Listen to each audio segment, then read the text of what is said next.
Aloha and welcome to It's been a long time since I made a video, but I'm making a video now, so yay! Look at this. Boom. Boom. I got a couch. I know, I've been putting this off for a while. Um, I lived in Japan for many, many years, and and I sat on the floor. Well, I actually had a couch. I had like a little, like, tiny little futon sofa thing that came with my apartment, and and there I had a bed in one of the bedrooms that I slept that I had like a three-bedroom apartment thing. The first time I was there, or the second time I was there, I guess. I was there for 3 years straight, and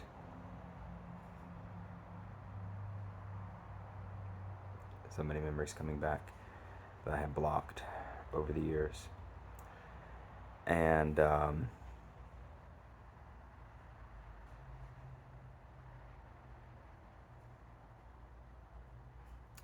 never slept in that bed because it was really hard. I slept in the main room with the TV. Also, maybe because I wanted to lay in bed and watch TV because that was still that part of my life that I was in. And I didn't really have a lot of friends. I wasn't going to stay there a long time.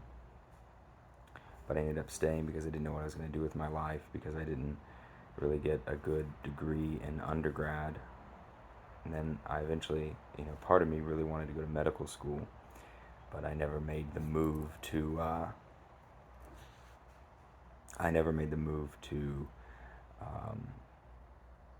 I could do what was required to go to medical school, which would, like, do a Google search, you know, how to get into medical school, what do you need to do, prerequisites, volunteer, have mentors, whatever. Never did any of that, and so I went to business school instead. And I didn't really want to go to business school, but it seemed like an easy way to make money, and I chose business school on the mainland instead of in Hawaii, where I always wanted to be was Hawaii. So it took me an extra 10 years to get to Hawaii because I played my life small. I played my life um, based on fear of loss, and based on fear of success, um, fear of the unknown, whatever. I wasn't in touch with my emotions enough, and I just was basically living reactionarily, and I don't know how I made it this far in my life.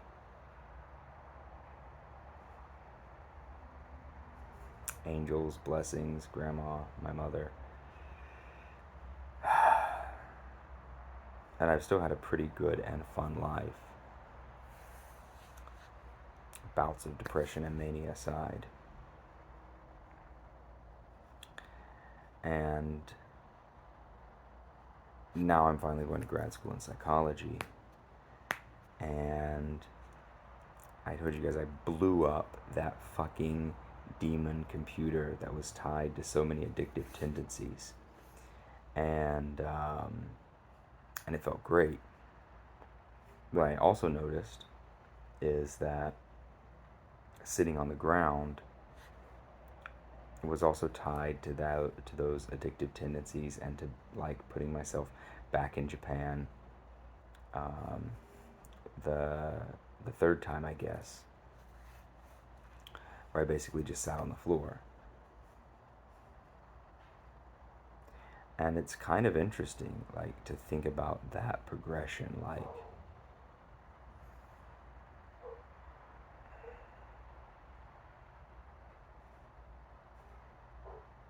it really is. And the last time I had my psychosis in January, um, I went out to buy more whippets, and I'm walking down the street, and I'm finding more and more things in common with homeless people. And then I run into this dude. I don't know where he lives. I don't know what he does. Um, he seems kind of homeless. Um, I've smoked pot with him before,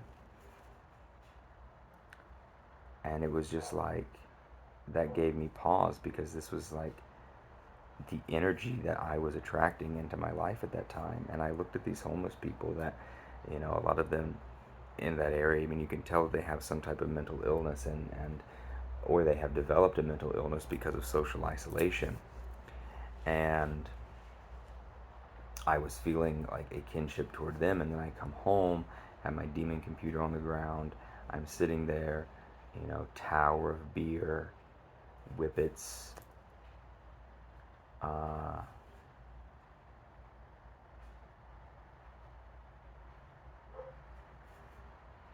and it was like, you know, a huge lack of dignity, a huge lack of higher consciousness, a huge lack of being in my best frame of mind. And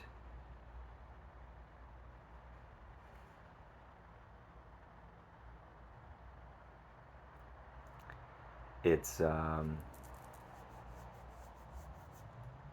it's interesting, because when you go through something like that, if you're aware of it, which is what I was aware of it, I was aware that I was purposefully lowering my consciousness.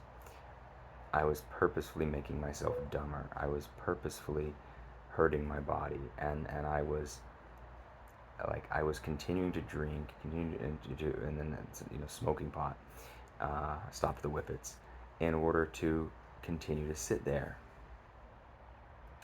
And a deeper part of me had given up hope and didn't know what to do.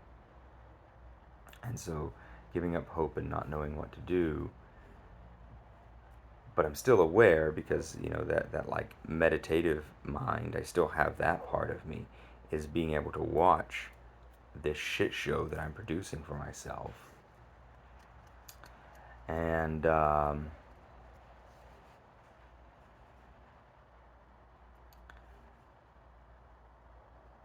I could see, I'm sitting there watching reactionary YouTube videos, right? Just like, ugh. Oh my god, oh my god,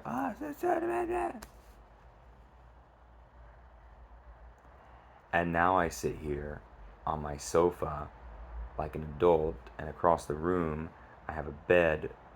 I had a mattress before. I bought myself a mattress, but I didn't buy myself a bed frame. And I'm like, why the hell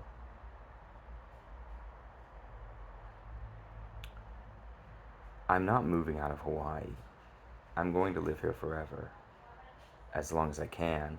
I'm not going to live forever, but I should enjoy what I have now, and I should live the best life that I can now. And that doesn't necessarily include stuff, but I do think that there is a minimum level of stuff. And I went from high school, president of like 7 clubs or something, all the AP classes, mostly A's. College was pretty good, but I was a slacker and didn't know what I wanted to do. I didn't have direction or a mentor. I didn't know how to ask my academic advisors. Ran off to Japan. That was fine. I'm still, whatever. Back to the U.S., back to Japan, back to the U.S., still sleeping on an air mattress. For years I thought that was more comfortable, and I moved a lot, and like, I'm 40 now, and I've moved 70 times, probably 60 70 times in my life.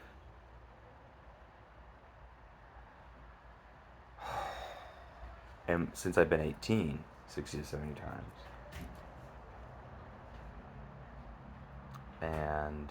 And so there was that fear of putting down roots. And one of my therapists, one of them, they were, he said, wow, you bought yourself some dignity. And I did. You know, this evening I went to the opera. I couldn't find a date. Uh, Everyone was either busy or out of town or doesn't like opera. Whatever. I was kind of tired anyway. I was fine seeing it by myself. It was a smaller production because everybody were there just coming out of COVID, so they only had the main characters in the cast. They didn't do a full on-stage production, which was a little bit disappointing. Um, to see my first show of Carmen without my first production of Carmen without a full cast, but it was very beautifully done. They had these really cool, I don't know, LED, some type of light panels that are like, they're not projected, but they were cut out in scenery, in this like Tetris type shape, and then like blocks, and then the screen on it changed uh, depending on the scene and the mood in the play. Um, but it's like now, 3 weeks out from the psych ward, 2.5 weeks out from the psych ward, basically, you know, I'm I'm doing yoga again. I'm running again. I feel no need to watch reaction videos. I'm eating healthy. And when you are aware of these things in your higher consciousness, you naturally want to do what's best for yourself and your body. And you naturally don't want to drink. You naturally don't want to do drugs. You just have no desire to do that. And this is challenging for one of my therapists to understand, um, or for maybe a lot of you to understand. But there's it's a completely different person. Like, if you raise or lower your consciousness, or you raise or your vibration or lower your vibration, you are literally a different person, and you literally attract different people into your life. And the way that you hold yourself, the way that you interact with other people, the way that you interact with yourself, the boundaries that you have with other people, the outside world, and with yourself, they are completely 100% different. And we all have the ability to be more centered and more grounded and use our frontal lobe more and plan. This evening, this Sunday, I made it an effort to don't forget to let me write one sentence in French and one sentence in Portuguese in my journal this evening. But I finally, not only did my journaling for today, not for my scheduling for today, but I put things on my schedule for the entirety of the next week that I know that I'm going to do the entire next week. And that felt really, really good. So I also spent way too much time texting people this evening, and that needs to stop. Because I already have so many friends. I'm not in a need necessarily of new friends. The one girl that I'm chatting to, she's really, really pretty, and I hope I get to meet her sometime. But at the same time, I also realize that in order to do the things that I really need to do in life, I need to get out into the community more, and I need to be around more professionals. So I'm going to start back doing Toastmasters I'm going to start back doing Rotary Club. I was doing it a little bit in the fall of in 2020, and then 2021 I had 2021 fucking flew by. I had my breakdown, my big breakdown, and then the psych ward, and then all the therapists. So yeah, it's it feels really good to be where I am now, and it feels really good to be like pushing forward the way that I need to be pushing forward. So this last week was fantastic. Um, Yogas, rock climbing. I did injure my Achilles. It's sore from some. Oops, just stretched out from some sore hamstrings. You know what? I should probably put some ice on it while I'm journaling. And I fixed my car. I've been meaning to do that. Just organizing just now. I put all of my tools in one box. Cleaned off my desk for the most part. Gonna surf tomorrow and do yoga in the morning. Climbing in the evening. Yeah. It's a really, really, really great day. I mean, it was a really great week because I was able to stack my activities and get a lot done, and not like really jerk off about doing stuff. So yeah, let's look forward, Charles, to another beautiful week. I hope everyone out there has a very, very beautiful week. Like, click, subscribe. I don't know, whatever you do on this thing. Just get off your butt and live your life the best that you can. Because one day you're going to be 40 or 50 or 60 or 70 if you're lucky. That's funny. I was talking to one of my friends, the girlfriend of a friend of mine, and she drank on Friday night. I was kind of hungover on Saturday. We went to a pool thing, a little barbecue. I barbecued tofu. That was good. And then she drank there too. And then we went out that night, and I was the only one not drinking, so I felt fine today. I left at 10, and because I need to get to bed to do yoga in the morning. Everybody else stayed, and you know, it's funny. It's like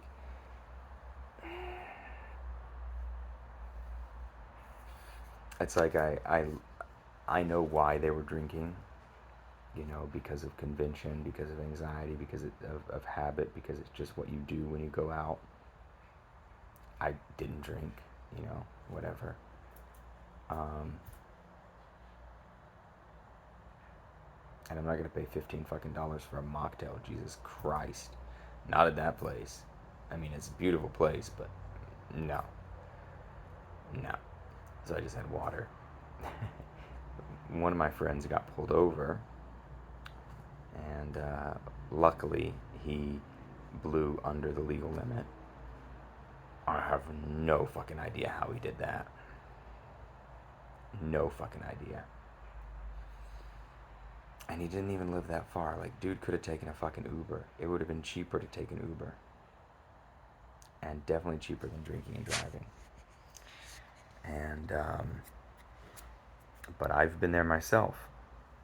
I've never gotten a DUI. And I never will. But my other friend, you know, she was tired today, and hungover for the second day. And she's like, "Oh God, day was terrible. I didn't do anything. I feel like I lost a day. You know, I don't want to drink again." And I'm like, remember that feeling, you know. You know, think forward, you know, to when you're 70. Do you want to be, you know, that old 70-year-old woman who's still drinking and going, woo, you know, I gotta have my fucking drink? And when I realized that I was doing too many substances, any substances, and and I started meditating on my grandfather, and I imagined myself as my grandfather down snorting a line of bullshit, and that was a huge wake up call for me. It's like, do I want to be my grandfather doing a line of coke or ketamine or whatever? It's no, I don't. And it's taken a long time to break that and not fall back into that cycle. And so, in order not to fall back into that cycle, there are very, very specific things that I have to do in my life. Certain routines that are the complete opposite of what I did, uh, you know, in addiction land. And one of those is sitting on the floor. Another one of those is getting rid of that fucking demon computer. And the other is hanging out with great people. And the other is having a purpose. So, purpose, people, places, perfect. Purpose. Surround yourself with amazing, great people. You are the average. Your income is the average of your 5 closest friends. So, 2. And this is why I'm going to go back to Toastmasters and Rotary Club, so I can meet some people in different industries who can, inspire me to be more awesome. Places. You need a safe, comfortable, happy, beautiful nest, house, community, whatever, to live in. And it's sad to say, but it's a good model that we're having now versus before, and especially in Hawaii, because housing is tight. And I have lived in the projects in Hawaii for like 5 or 6 months. I've lived in the projects in Hawaii. And the energy's different, the people are different, the aspirations are different. And I did everything that I could to move out of that situation to a better, happier, healthier, cleaner situation.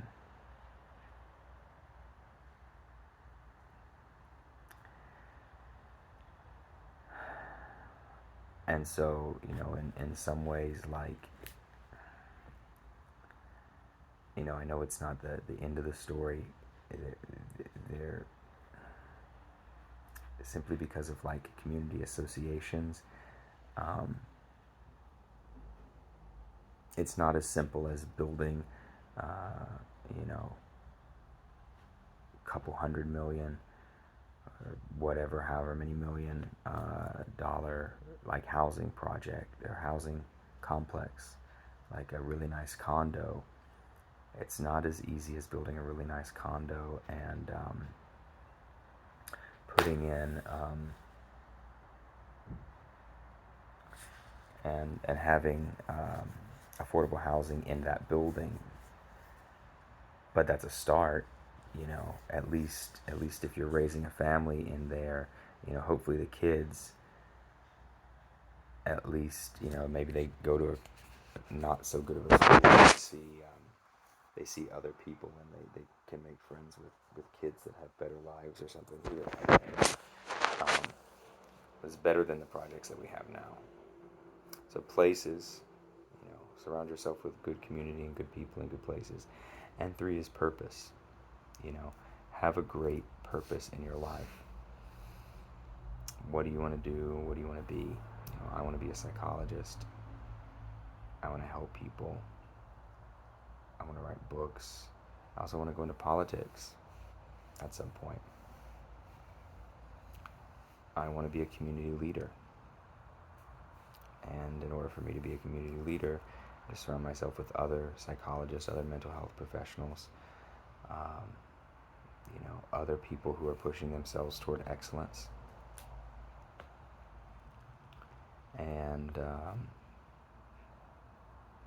And really craft that dream. So, people, places, purpose. Do it. Aloha.